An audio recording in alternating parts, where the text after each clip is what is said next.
అందరికీ నమస్తే అండి. నేను మీ లక్ష్మీ ప్రసన్న. మనం కొవ్వూరు వారాహిపీఠంలో ఉన్నాము. మన వారాహిపీఠంలో ఎవరైతే అన్నప్రసాద కార్యక్రమంలో భాగస్వామ్యం అవుతారో వాళ్ళకి వారాహి అమ్మ చీరను కానుకగా ఇస్తాము. అమ్మ మీ పేరు?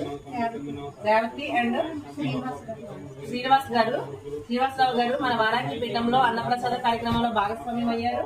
మీకు వారాహి అమ్మ అనుగ్రహ ప్రాప్తిరస్తు, మీ మనోవాంఛ ఫలసిద్ధిరస్తు, అమ్మవారి అనుగ్రహంతో మీకు పునర్దర్శన ప్రాప్తిరస్తు. జై వారాహి మాత. శ్రీమాత్రే నమః. అన్నదాత సుఖీభవ.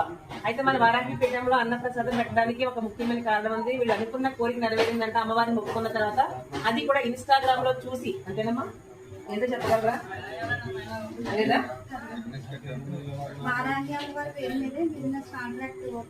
ఓకే మొక్కున్న తర్వాత అయ్యింది. చూడండి, వారాహి అమ్మవారిని మొక్కుని బిజినెస్ స్టార్ట్ చేశారట. మొక్కున్న తర్వాత అమ్మవారి పేరు మీద supplies and services, Varahi supplies and services మొత్తాన్ని బిజినెస్ పెట్టారు.